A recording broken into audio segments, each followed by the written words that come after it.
So if you've ever tried to work in a loud office or, been kept awake by your neighbors, you get it.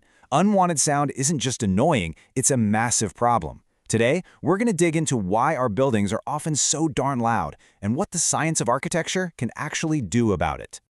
We have all been there, right? You're trying to focus, but your coworker's on a super loud call.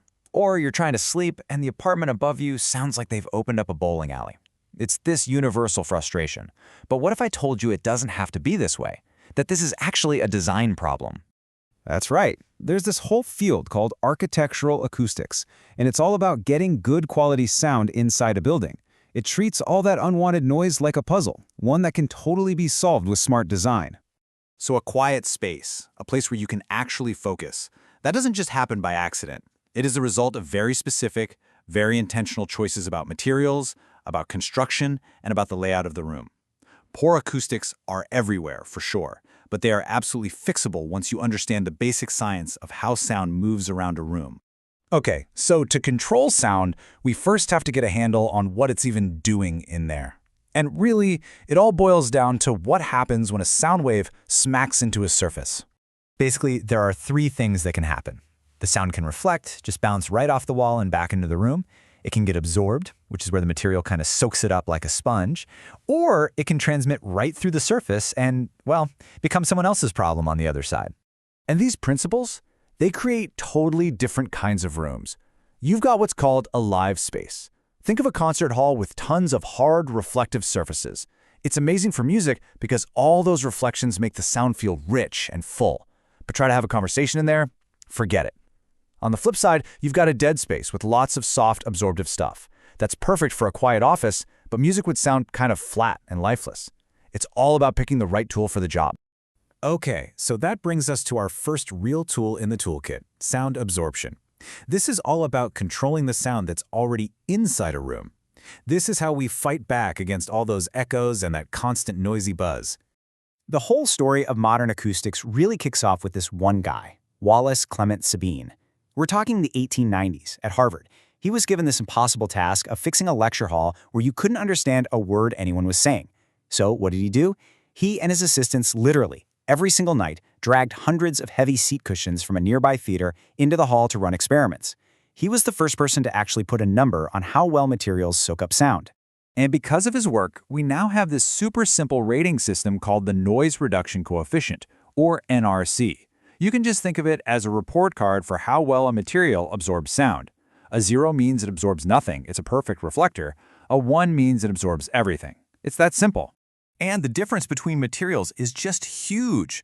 A hard, painted concrete wall, it has an NRC of 0. It's basically an acoustic mirror. But then you look at something like heavy carpet, and it absorbs more than half the sound that hits it. And those acoustic ceiling tiles you see in pretty much every office, they're even better. This is exactly why your choice of materials is so incredibly important.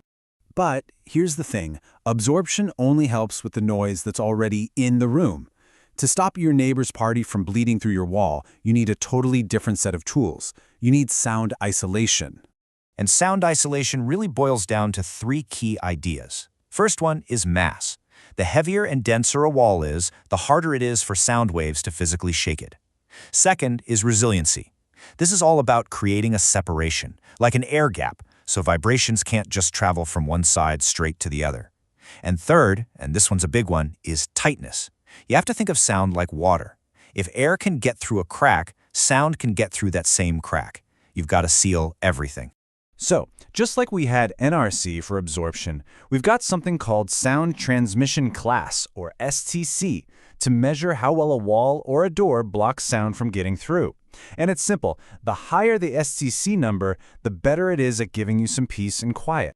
So what do these numbers actually mean in the real world? Well, a standard wall with an STC around 32, you can pretty clearly hear loud conversations through that. But if you design the wall differently, maybe with staggered studs and some insulation, you can get that STC up to 50 or even higher. And at that level, that loud speech becomes a faint murmur if you can hear it at all. That's the difference between total frustration and real privacy. But, and there's always a but, here's the catch. You can build this amazing wall with a super high STC rating, but sound is lazy. It will always find the path of least resistance. We call these flanking paths, and they're basically acoustic short circuits.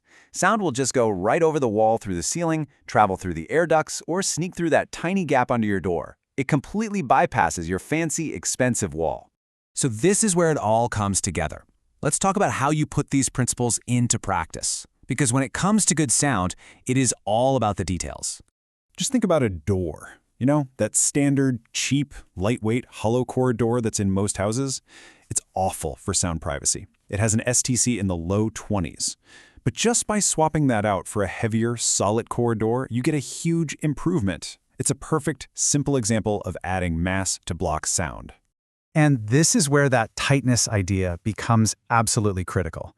It means you have to build your walls all the way up to the real ceiling deck, not just the flimsy drop ceiling. You have to use special acoustical sealant at every single joint and penetration. You add rubber gaskets to door frames. You seal that gap at the floor. These are the little details that make a massive impact. So the real takeaway here is that good acoustics are never, ever an accident. A quiet space is a collection of dozens of small, thoughtful design choices, from how dense the walls are, to the type of carpet on the floor, all the way down to the tiny bead of sealant around an outlet. It all adds up to create a space where you can finally hear yourself think. Which kind of leaves us with this one last question to chew on. In a world that just keeps getting louder and louder, is true silence maybe the next great luxury? Something to think about.